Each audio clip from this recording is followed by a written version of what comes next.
Quando você pensa no Trump, eu acho que são quatro coisas que ele vai fazer, e acho que ele vai fazer mesmo, porque, de novo, não tem ninguém para frear ele agora, dado que o Congresso está junto a ele. A questão das tarifas, né, que é super preocupante, seja para o americano, né, porque, de novo, quando ele veio em 2016, ele começou a subir tarifas, ele tarifou 3% das importações americanas. Na hora que ele vai tarifar em 60% tudo que vem da China e 10% tudo que vem do resto do mundo, ele vai tarifar quase 100% das importações americanas. Então, assim, é um nível completamente diferente de bens tarifáveis, né? E em taxas muito mais altas, né? Então o impacto inflacionário que isso tem é muito grande, né? Sei lá, o pessoal do Goldman Sachs fez a conta, chegou em 100 bips no CPI americano, que é muita coisa, né? Quer dizer, poxa, isso por si só deveria fazer com que a taxa de juros americana abrisse, né? Quer dizer, o Fed deixaria de subir os juros e encareceria o dívida das empresas, né? A questão da imigração também é super preocupante, né? No ano passado, estima-se que entraram 3 milhões de imigrantes nos Estados Unidos. Boa parte deles ilegais, tem toda a questão aqui se é razoável ou não é razoável, mas ele fala em reduzir para 1 milhão de pessoas. Cara, é essa população que permitiu que os Estados Unidos voltasse a crescer no pós-pandemia com uma inflação controlada, porque tem determinados serviços, né, garçom, né, e serviços, né, de mão de obra de serviço que foram feitos para as pessoas que hoje falta mão de obra no mercado americano. Então, na hora que você tira essa mão de obra barata que está entrando no mercado americano, você tem um impacto inflacionário. Tem a questão se é justo ou se não é justo, mas o fato é que tem um impacto inflacionário. Na hora que ele fala que ele vai manter a isenção, né, lá atrás ele reduziu a tarifa da pessoa jurídica das empresas, não me lembro os números de cabeça aqui, mas sei lá, de 27% para 17%, algo do tipo, né, e agora estaria vencendo essas isenções tarifárias de impostos das empresas em 2025 e estaria prorrogando e aumentando o escopo das isenções tarifárias, né, quer dizer, também a Goldman Sachs fez uma conta e fala que isso vai aumentar o déficit americano entre 50% 0,5% do PIB e 1% do PIB, né, levando o déficit fiscal americano para entre menos 3,5% e menos 4%. Primário. Né, quando você soma isso ao déficit fiscal americano, déficit nominal americano, por conta do financiamento da dívida feito a juros mais altos, está tendo um déficit nominal americano de 7% a 8%. Né, ao ano, né, que eu acho que, de novo, é preocupante. Né, quantos bilhões e quantos trilhões de dólares os Estados Unidos têm que emitir ao ano para poder carregar essa dívida e qual é o impacto que você vai ter na credibilidade, né, da moeda, né, do fiat currency. Né, quer dizer, então também é uma medida complicada. E por último, a regulação, né, que é uma coisa que eu acho que é boa no setor financeiro, você melhorar a regulação, mas tem outras discussões relacionadas à regulação que podem impactar, né, a economia de uma forma grande, né, a questão do shale, a questão do petróleo, a regulação das techs também, né, quer dizer, e que eu acho que tem que ser discutidas ou tem que ser melhores entendidas, né. Então, eu vejo um governo que deve ser inflacionário, deve ser completamente focado nos Estados Unidos, e não olhando para o resto do mundo, não simplesmente cagar para o resto do mundo, né, quer dizer, e para emergentes isso é muito ruim, né, quer dizer, um mercado de dólar forte, juros alto americano, né, inflação em alta nos Estados Unidos, a questão da China é preocupante, né, quer dizer, ele apontou já as duas pessoas mais importantes para lidar com a China, né, uma foi apontada ontem, uma outra anteontem, né, quer dizer, são os caras mais anti-China que existem, né, então possivelmente vão entrar também pegando pesado e fazendo aquilo que ele prometeu que ia fazer, né, então acho que esse mundo volátil do Trump, que ele é uma pessoa volátil, esse mundo que ele bate bastante, esse mundo que vai afetar bastante mercados emergentes. Para a China, com certeza, vai ser ruim. Para a Europa vai ser horrível, né? Porque a Europa fica meio sem escapatória nessa história, né? Porque a Europa, ao contrário dos Estados Unidos, a Europa não tem uma economia pujante. A Europa ela produz para vender para o resto do mundo, né? Então, na hora que o chinês não conseguir vender o carro elétrico dele no mercado americano, ele vai empurrar no mercado europeu. O mercado europeu vai proteger e vai subir a tarifa para não deixar o carro chinês entrar. A Europa também não vai vender o produto da Alemanha na China. Então, assim, é um mundo muito ruim para a Europa, muito ruim para mercados emergentes. Mas para a economia americana, no curto prazo, né, a princípio, o resultado das empresas melhora. Melhora porque você dá subsídio, melhora porque você cai imposto, melhora porque você, né, joga mais lenha na fogueira que a economia americana superaquecida, né? Quer dizer, então, assim, como gestor, aqui, dando um zoom out aqui, esquecendo a questão, né, se é correto, se não é correto, coisa e tal, acho que no curto prazo, para a Bolsa Americana, é um cenário positivo. Né? Eu tenho dúvidas até que certo ponto, uma abertura da taxa de juros longa poderia afetar a Bolsa Americana no médio prazo. Isso eu não sei dizer. Mas eu tenho certeza que para mercados emergentes é muito ruim. E isso deveria ser levado em consideração pelo governo, inclusive na hora de fazer o ajuste, que é o ponto do Felipe, né? Que pode ser que a eleição do Trump seja o que o Lula precisa para ter medo, né, e fazer ajustes mais fortes, né? Mas, de novo, estou sendo da minha zona de conforto aqui, eu sou um gestor de ações, né? Isso aqui parece um papo de botequim, né? A gente falou de sociedade, de economia, Não, porque é papo de botequim até agora, né? Quer dizer, minha expertise é ações, né? Eu faço ações. Mas eu estou tentando dar pitaco em tudo aqui como, né, um curioso. Mas só uma pergunta pro Bruno, qual que seria o impacto negativo para os emergentes? Seria no sentido... dólar forte, né, que é muito ruim, né? Nossas moedas, né, se o dólar é forte, as outras moedas têm que se depreciar. Né? Se o real sair de 5,80 para 6, 6,10, 6,15, é mais inflação. Mais inflação aqui é mais juros. Né? Isso é muito ruim para o mercado emergente. Né? A questão de commodities também é muito ruim. Né? Você pega quanto mais ele bater na China, né, pior a economia chinesa fica, mais baixo é o minério de ferro, né, mais baixo é o petróleo, até porque o petróleo ele vai incentivar muito. Aliás, o petróleo tem uma discussão aqui que eu não tenho a cabeça feita no petróleo. Eu entendo que a visão consensual do mercado é que o Trump é petróleo para baixo porque é drill, baby drill, né? Quer dizer, ele vai liberar o mercado americano, shale e com tudo e drill, né? Por outro lado, a política externa dele acho que vai ser muito mais dura com Venezuela, com o Irã, né? E esses países produzem quase 1 milhão de barris por dia, né?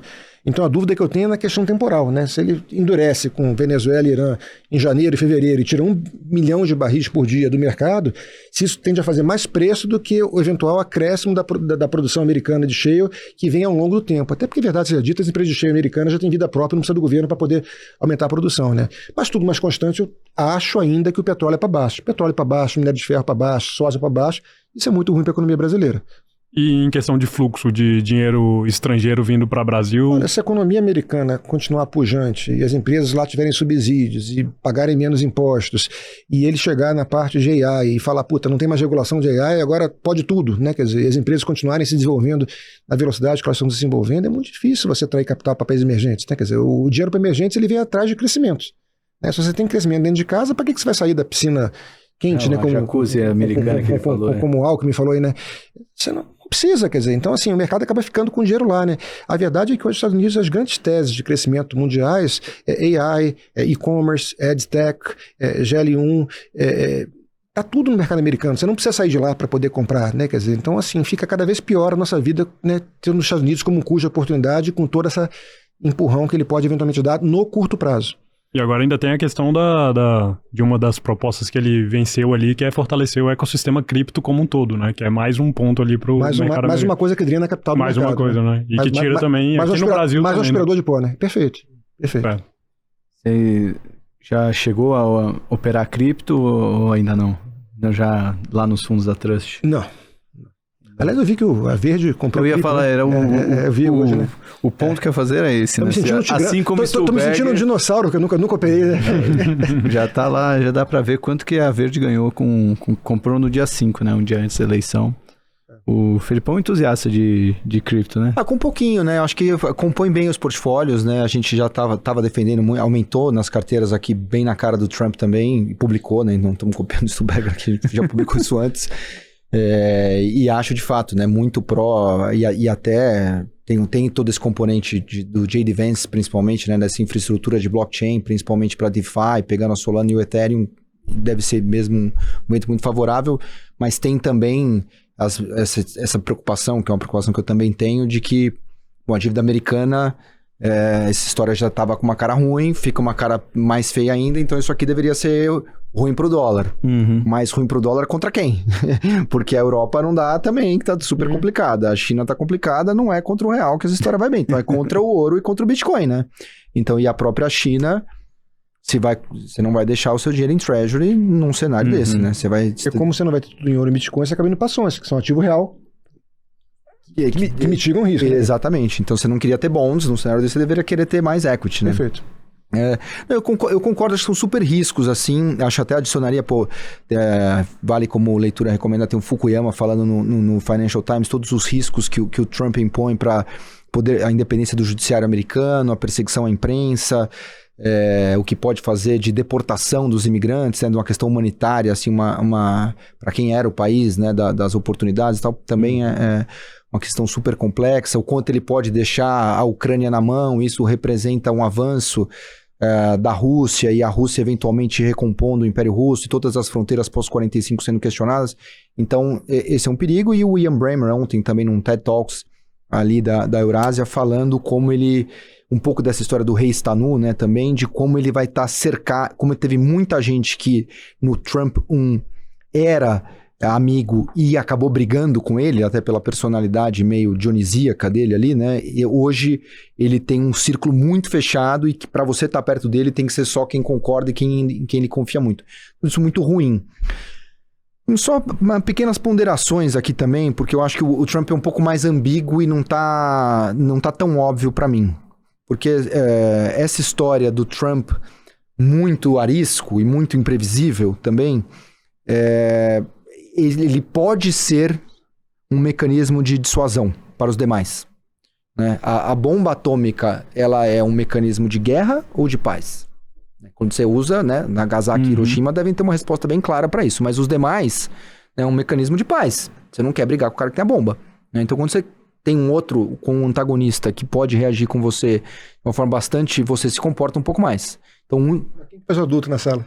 Não, mas um indisciplinado deixa o outro ter o medo da disciplina, né? Entendo. Então, é só uma possibilidade, né? Tem uma... A leitura típica do mercado é mesmo que o Trump é inflacionário, mas tem alguns efeitos que não são óbvios para mim. Menos imposto deveria ser deflacionário, pelo menos no curto prazo. Né? Desburocratização também deveria ser desinflacionário. O petróleo e o mercado tem reagido nessa direção, é para baixo. O minério de ferro está vindo para baixo. Então, Desburocratização, o governo americano é um governo mais eficiente do que o nosso, né? Eu estava vendo os dados, a população americana funcionária pública federal é 0,20% da população. Aliás, o Brasil é 0,70%, né? Quer dizer, pra você ver o tamanho do Estado brasileiro, você já vê o tamanho do Estado brasileiro e americano e o que cada um entrega, né? Quer dizer, então, assim, quando você pega os maiores componentes de custo que você tem no budget americano, é Medicare, defesa, né? E pensão. Não tem muito que você possa fazer aqui. Se você demitir, sei lá, 1/3 dos funcionários do governo americano, não mexe muito no é mais um ambiente mais pro-business. E aí eu acho que existe uma coisa que talvez seja um pouco melhor para a economia mundial. Aquela tese meio Jakursky, que eu acho até uma tese meio 2022, assim, mas que ele fala muito dessa deterioração do Ocidente, né? Essa tragédia do Ocidente, com essa cultura woke, essa cultura do salvamento das empresas, e toda hora é o Fed put. E eu me lembro muito da frase do Howard Marks, né? Do capitalismo sem falência igual catolicismo sem inferno não funciona. Então o Trump... E eu acho que isso se estabeleceu um pouco mais no pós-eleição até do que do pré-eleição. O Trump resgata um pouco uma coisa que fez a cultura americana, que é lucro é legal, competição é legal, eficiência é legal, deixar quebrar, que é um pouco das medidas que são ruins. Você tem que matar, a regulação ruim você tem que matar. Aqui no Brasil não existe. Você faz uma medida ruim, ela não está funcionando, você não mata. Ela continua. Não tem avaliação de política, não tem morte de política ruim.